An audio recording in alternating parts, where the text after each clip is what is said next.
Hello students, welcome back to Speak English Academy. In today's video, we will discuss active voice and passive voice. How to change active into passive in different tenses and what are the rules do we follow in changing active voice into passive voice. ಇವತ್ತಿನ ಒಂದು ವಿಡಿಯೋದಲ್ಲಿ active voice ಮತ್ತು passive voice ಬಗ್ಗೆ ನಾನು ನಿಮಗೆ ಹೇಳಿಕೊಡ್ತಾ ಇದ್ದೇನೆ. So active voice ಅನ್ನು ಮತ್ತು ಪ್ಯಾಸಿವ್ ವಾಯ್ಸ್ ಗೆ ಹೇಗೆ ನಾವು ಬದಲಾವಣೆಯನ್ನು ಮಾಡಬೇಕು, ಯಾವ ರೂಲ್ಸ್ ಗಳನ್ನು ನಾವು ಫಾಲೋ ಮಾಡಬೇಕು ಅನ್ನೋದನ್ನ ಈ ಒಂದು ವಿಡಿಯೋದಲ್ಲಿ ನೋಡೋಣ.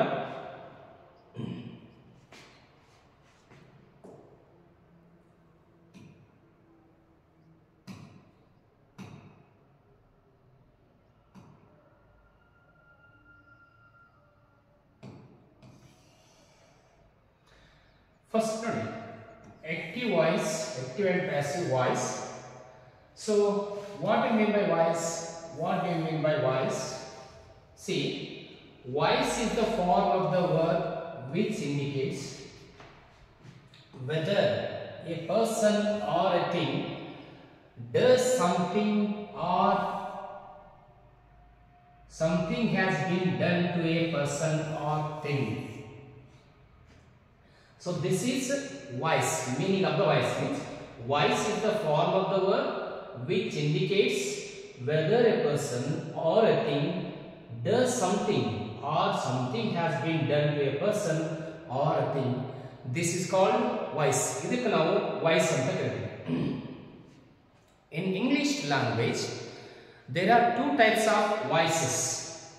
The first one is active voice. The second one is the passive voice.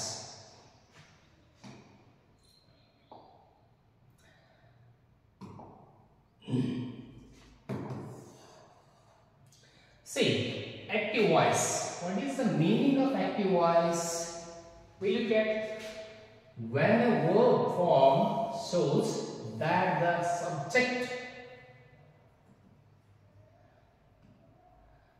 subject has done something. See, when a verb form shows that the subject has done something, that is called as active voice.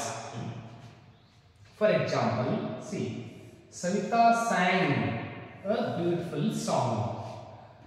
This is an example for active voice. Idu active voice example. Then passive voice means what? See, when a word form shows that something has been done to the subject, it is called as passive voice.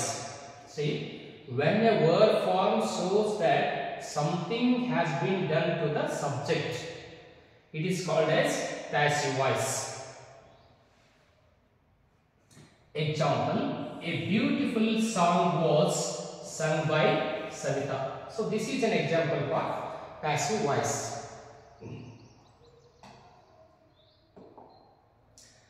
Now we look at some rules. What are the rules we follow while changing active into passive voice? Passive active voice ಅನ್ನ passive voice ಅಲ್ಲಿ ಬದಲಾವಣೆ ಮಾಡಬೇಕಾದ್ರೆ so ಯಾವ steps ಗಳನ್ನ ಯಾವ rules ಗಳನ್ನ ನಾವು ಬದಲಾವಣೆ ಮಾಡಬೇಕು ಅಂತ ಇಲ್ಲಿ ಕಲಿಯೋಣ.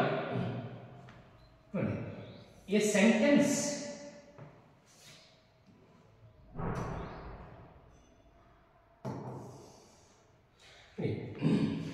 sentence can be separated into subject, verb and object.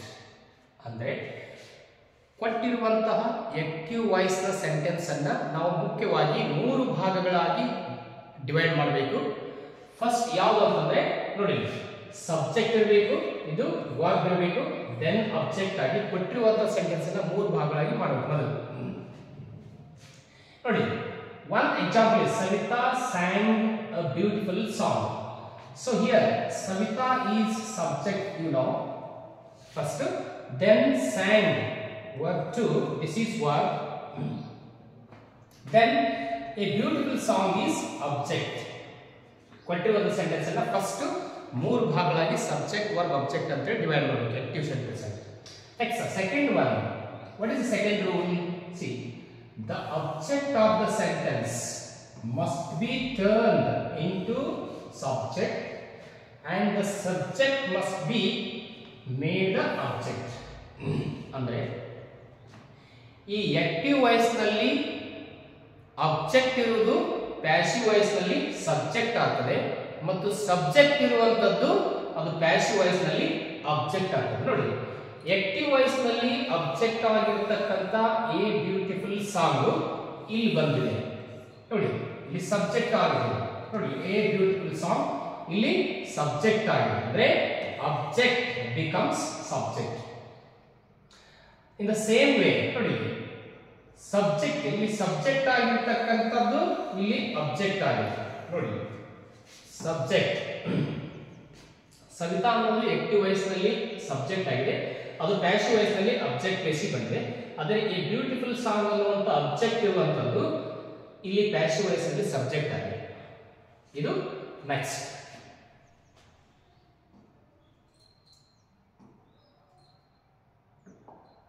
So third rule, what is third rule? See,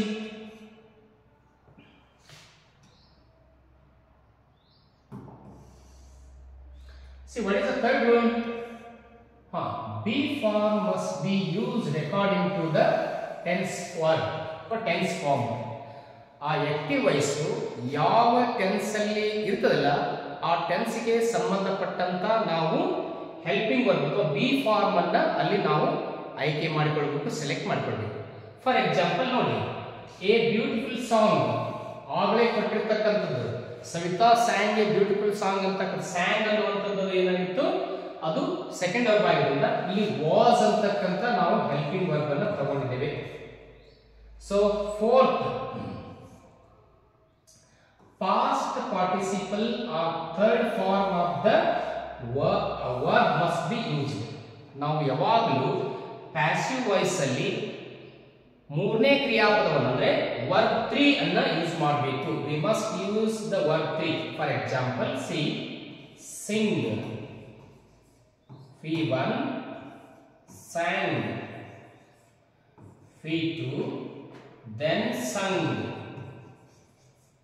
V3, V1, V2. ಅಂದ್ರೆ இந்த ಪ್ಯಾಸಿವ್ ವಾಯ್ಸ್ ಅಲ್ಲಿ ನಾವು ಈ ಸಂಗ್ ಅನ್ನುವಂತದನ್ನ ತಗೋಬೇಕು. this example, see, a beautiful song was sung. this is verb 3. ಎಲ್ಲಾ passive voice ನಲ್ಲಿ ಕ್ರಿಯಾಪದಗಳನ್ನು verb 3 ಅನ್ನು ತಗೋಬೇಕು. ನೆಕ್ಸ್ಟ್ ಫೋರ್ತ್ ಒನ್, ಇಲ್ಲಿ ಪ್ರಿಪೋಸಿಷನ್ ಬೈ ಇರ್ತದೆ. ಸೊ V3 ಆದ ನಂತರ ನಾವು ಇಲ್ಲಿ ಬೈ ಹಾಕ್ತೀವಲ್ವಾ, V3 ಆದ ನಂತರ ಇದು V3. so this is object, this is helping verb, this is verb, this is, so it's by preposition. ಇಲ್ಲಿ V3 ಆದ ನಂತರ preposition ಆಗ್ತದೆ. by must be added after the verb past participle ಅಥವಾ verb 3. ಇಲ್ಲಿ V3 ಆದ ನಂತರ ಈ by ಎನ್ನುವಂತ ಒಂದು preposition ಅಲ್ಲಿ ಬಳಸಬೇಕು. so that is next. Note ಏನಿದೆ ನೋಡಿ ಇಲ್ಲಿ ಒಂದು ನೋಟ್ ಕೊಡಿದೆ, ಒಂದು ಸೂಚನೆಯನ್ನು ಕೂಡ ನಾವು ನೀಡಿದ್ದೇವೆ. ಏನಿದೆ ಸೂಚನೆ? the use of passive voice is avoided in present perfect tense, present perfect and past perfect continuous tenses. ಅಂದ್ರೆ passive voice ಅನ್ನ present perfect continuous tense ನಲ್ಲಿ ಮತ್ತು past perfect continuous tense ಅಲ್ಲಿ ನಾವು ಬಳಸೋದಿಲ್ಲ.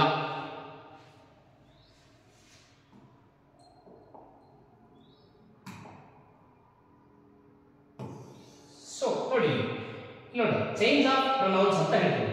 ಇಲ್ಲಿ ಆಕ್ಟಿವ್ ವಾಯ್ಸ್ ಇದೆ, ಸೊ ಇಲ್ಲಿ passive voice ಇದೆ. ಸೊ ಆಕ್ಟಿವ್ ವಾಯ್ಸ್ ನಲ್ಲಿ ಇಲ್ಲಿ ಆ ಇದ್ರೆ ಅದು ಮೀ ಆಗ್ತದೆ, ಹಾಗೆ ವಿ ಇದ್ರೆ ಇದು ಅಸ್ ಆಗ್ತದೆ, ಹಾಗೆ you know change same you passive voice ನಲ್ಲಿ. ಇಲ್ಲಿ ಆಕ್ಟಿವ್ ದಲ್ಲಿ ಹಿ ಇದ್ರೆ ಇಲ್ಲಿ ಪ್ಯಾಸಿವ್ ದಲ್ಲಿ ಹಿಮ್ ಆಗ್ತದೆ, ಆಕ್ಟಿವ್ ದಲ್ಲಿ ಶಿ ಇದ್ರೆ ಪ್ಯಾಸಿವ್ ದಲ್ಲಿ ಹರ್ ಆಗ್ತದೆ, ಆಕ್ಟಿವ್ ದಲ್ಲಿ ಇಟ್ ಇದ್ರೆ ಪ್ಯಾಸಿವ್ ದಲ್ಲಿ ಕೂಡ ಇಟ್ ಆಗ್ತದೆ. ಸೊ ಇಲ್ಲಿ ಆಕ್ಟಿವ್ ವಾಯ್ಸ್ ಅಲ್ಲಿ ದೇ ಇತ್ತಂದ್ರೆ ಅದು ದೇ ಬಿಕಮ್ಸ್ ದೆಮ್, ಇಲ್ಲಿ ದೆಮ್ ಆಗ್ತದೆ. ಸೊ ಇವು ಚೇಂಜ್ ಆಫ್ ಪ್ರೊನೌನ್ಸ್ ಅನ್ನು ಕೂಡ ವಿದ್ಯಾರ್ಥಿಗಳು ನೆನಪಲ್ಲಿ ಇಟ್ಕೋಬೇಕು. So I, me, we, us, see, you, he, him, she, her, it, they, them.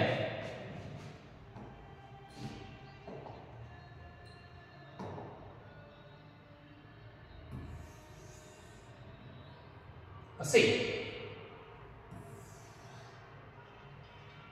Example. ಈಗ ಒಂದು ನೋಡಿ, passive voice in simple present tense ಅಂದ್ರೆ ಆಕ್ಟಿವ್ ವಾಯ್ಸ್ ಗಳನ್ನ ಸಿಂಪಲ್ ಪ್ರೆಸೆಂಟ್ ಟೆನ್ಸ್ ನಲ್ಲಿ ಇರುವಂತಹ ಆಕ್ಟಿವ್ ವಾಯ್ಸ್ ಗಳನ್ನ ಪ್ಯಾಸಿವ್ ವಾಯ್ಸ್ ನಲ್ಲಿ ಹೇಗೆ ಚೇಂಜ್ ಮಾಡೋದು ಅಂತ ನಾವು ಹೇಳ್ತಾ ಇದ್ವಿ.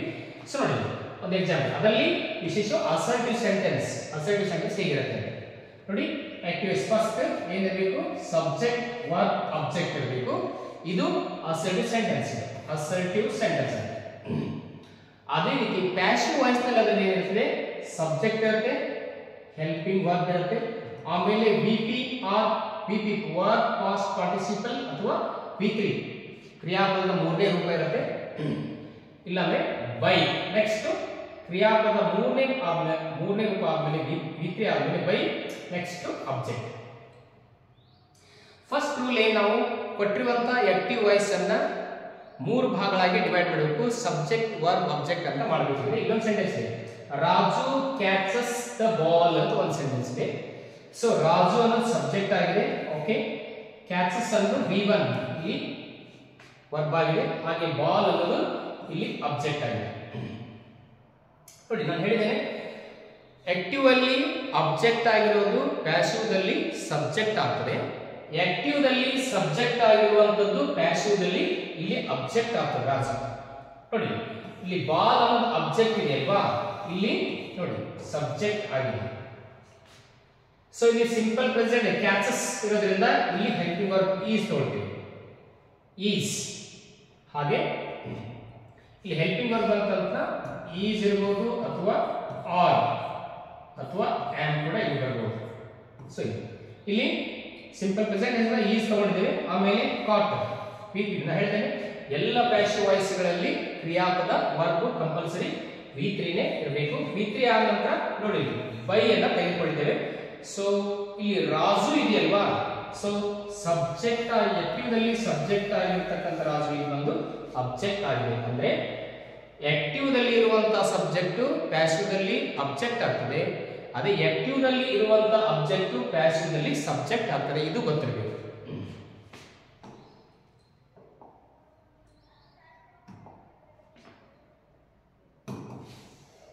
ನೋಡಿ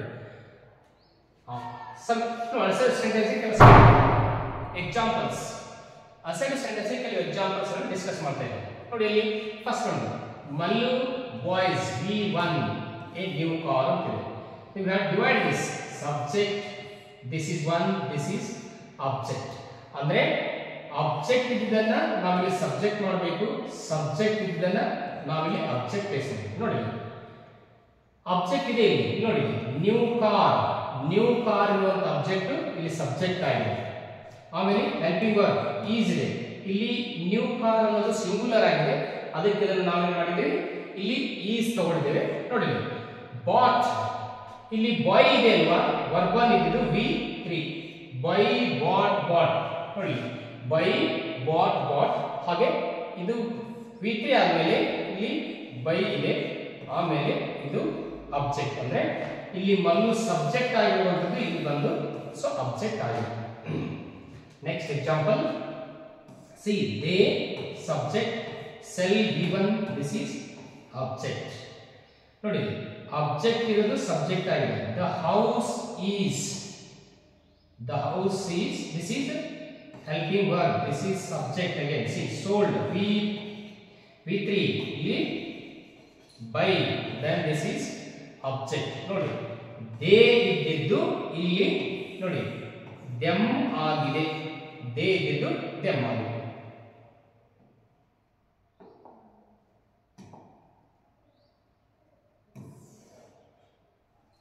So next example ನೋಡಿ, the negative ದಲ್ಲಿ how to change. Mallu does not buy a new car. Right? Mallu is ನೋಡಿ ಇಲ್ಲಿ ಸಬ್ಜೆಕ್ಟ್ ಆದ ನಂತರ subject, so this is helping verb. Here not ನಾವು ಯಾವಾಗಲೂ ನಾಟ್ ಅನ್ನ ಹೆಲ್ಪಿಂಗ್ ವರ್ಬ್ ಆದ ನಂತರ ನಾವು ಬಳಸಬೇಕು. ನೋಡಿ bought by Mallu. ನೋಡಿ again example, they do not sell the house. ನೋಡಿ the house is subject, see helping verb, is not ನೋಡಿ, ನಾಟ್ ನೆಗೆಟಿವ್ ವರ್ಡ್. ಆಮೇಲೆ V3 then that is by, so they becomes them object ಆಗಿದೆ.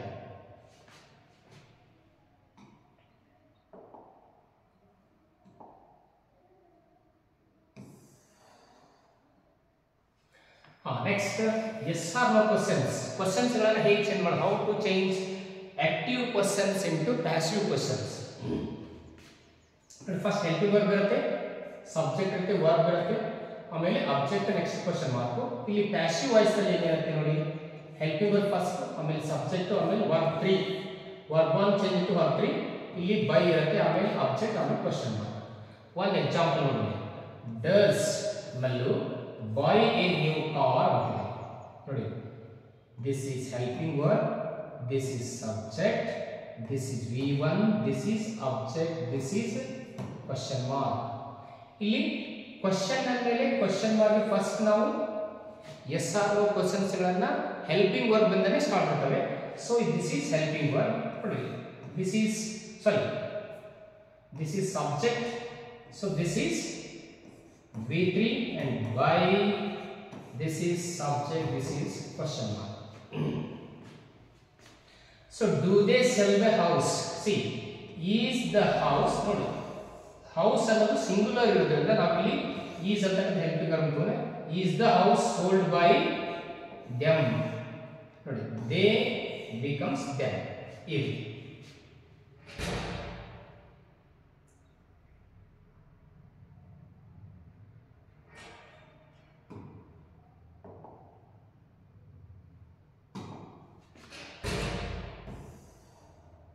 see next to WH questions, how to change active WH questions into passive. ನೋಡಿ active ದಲ್ಲಿ ಏನಿರುತ್ತೆ ಇಲ್ಲಿ, see WH question ಇರುತ್ತೆ, helping verb ಇರುತ್ತೆ, subject, verb, ಆಮೇಲೆ object, question mark.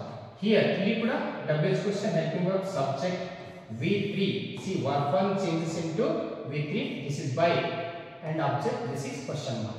okay, ಈಗ ನೋಡಿ example, active voice. Why does Mallu buy a new car ಅಂದಾಗ ಇದು ಕ್ವೆಶ್ಚನ್. ಆಕ್ಟಿವ್ ದಲ್ಲಿ ಕ್ವೆಶ್ಚನ್ ಇದ್ರು ಮತ್ತೆ ನಾವು ಪ್ಯಾಸಿವ್ ದಲ್ಲಿ ಕೂಡ ಅದನ್ನ ಕ್ವೆಶ್ಚನ್ ಆಗಿನೇ ಬದಲಾವಣೆ ಮಾಡಬೇಕು ನೋಡಿ. why is helping verb, see WH, then see this is helping verb, see subject V3, verb 3 by, then object. here when do they sell the house, see when is there, see helping verb, the house, subject, then V3, then this is, then object, this is by.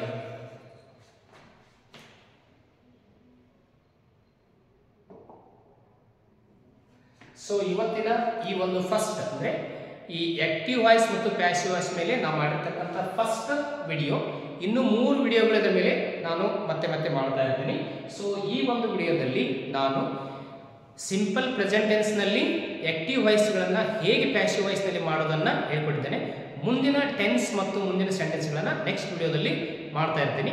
So ಈ ವಿಡಿಯೋವನ್ನು ನೋಡಿ ಮತ್ತೆ next upload ಮಾಡುವಂತ ವಿಡಿಯೋನ ನೋಡಿ. ನೀವೇನಾದ್ರೂ ನಮ್ಮ ಮೊದಲ ಬಾರಿಗೆ ನಮ್ಮ ಚಾನಲ್ ನೋಡ್ತಾ ಇದ್ರೆ ದಯವಿಟ್ಟು ನಮ್ಮ ಚಾನಲ್ಗೆ ಸಬ್ಸ್ಕ್ರೈಬ್ ಮಾಡಿಕೊಳ್ಳಿ.